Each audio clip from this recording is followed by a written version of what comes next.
Some spirits don't haunt houses, they hunt people. And once Ekaki chooses you, your shadow is no longer yours. The jungle road was silent, not the peaceful kind, but the kind that feels aware of you, the kind of silence that presses against your ears until you can hear your own heartbeat arguing with your breath. No insects chirped, no frogs croaked, no night birds cried out to the moon. Even the leaves seemed frozen in place, as if the forest itself had decided to hold its breath. Rohan noticed it only after several minutes. At first, he thought it was just exhaustion. He had been riding for hours, coming back from a late work assignment in a nearby town. The main highway was still under construction, and Google Maps, that calm, confident voice, had suggested a shortcut through the jungle. 20 minutes faster, it had said. Rohan trusted technology more than instinct. The motorcycle slowed slightly as his headlights sliced through thick fog curling around the narrow road like pale fingers. The beam barely reached 10 feet ahead.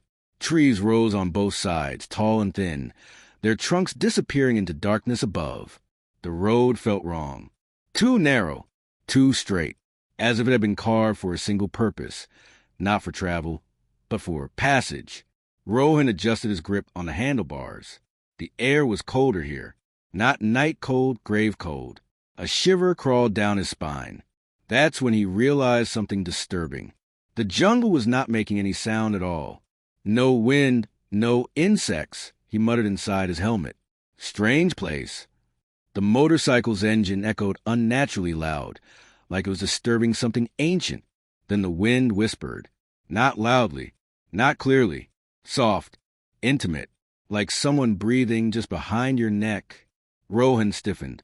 He glanced into his side mirror. Nothing. Just fog twisting behind him and darkness, swallowing the road he had already crossed. He exhaled a nervous laugh. Get a grip. Just tired. But when he looked again, his shadow was wrong. It stretched along the road beside him, cast by the headlight. But it wasn't matching his movements. When he leaned forward, it stayed upright. When he slowed down, it took a step. His laughter died in his throat. The shadow lifted its head and smiled. Rohan slammed the brakes.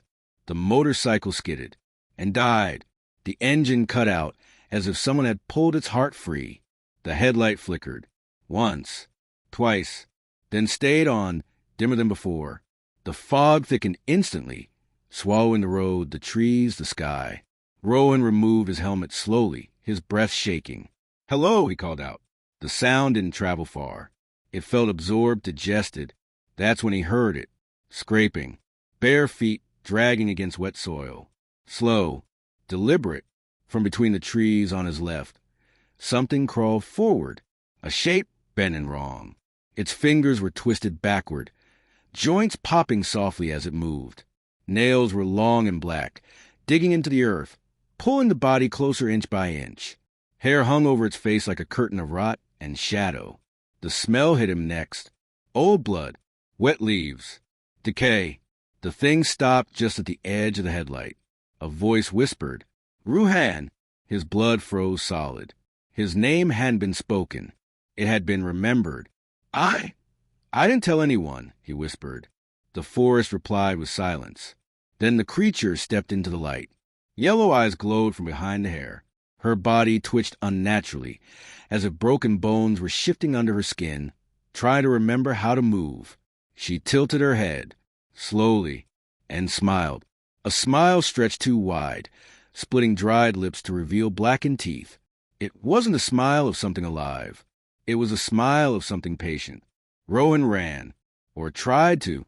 His feet hit the road, but there was no road. Only trees. Endless. Crowded. Pressing inward. Branches twisted together overhead, blocking the moon. Roots rose from the ground like grasping hands. The jungle had closed. Behind him, he heard movement. Not running. Walking. Calm. Confident. She crawled at first. Fast. Faster than any human could move on all fours, her nails tearing the earth, leaving black marks behind. Then she stood. Bones cracked. Limbs straightened. Her shadow stretched across the trees. And she walked, because she knew something Rohan didn't. He wasn't going anywhere. His lungs burned. His legs failed. He stumbled and fell into wet leaves, turning just in time to see her standing over him. Her eyes locked onto his. And he saw it, his own face, faint, carved deep inside her eyes, by a memory etched into glass. He screamed. The forest swallowed the sound. The moon vanished completely. Branches bent inward. Roots wrapped around his ankles. The last thing he heard was laughter carried by the wind. Not hers. The forest's. Rowan was found 3 days later. Or what remained. Search teams discovered his body near the edge of the jungle. Untouched by animals. Untouched by rot. His eyes were wide open. Frozen. As if still watching something approach. And on his chest, carved deep into his skin with inhuman precision, were 3 words. She walks alone. The official report said animal attack. Locals said nothing. But after that night, things changed. People began seeing shadows that blinked. People began hearing their names whispered in empty rooms. Some felt footsteps matching theirs, always 1 step behind, never beside, never ahead, because Ekaki never walks with you. She follows until you stop breathing.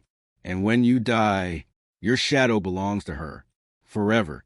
The jungle still stands. The road still appears, only to some, and Ekaki is still walking, waiting for you.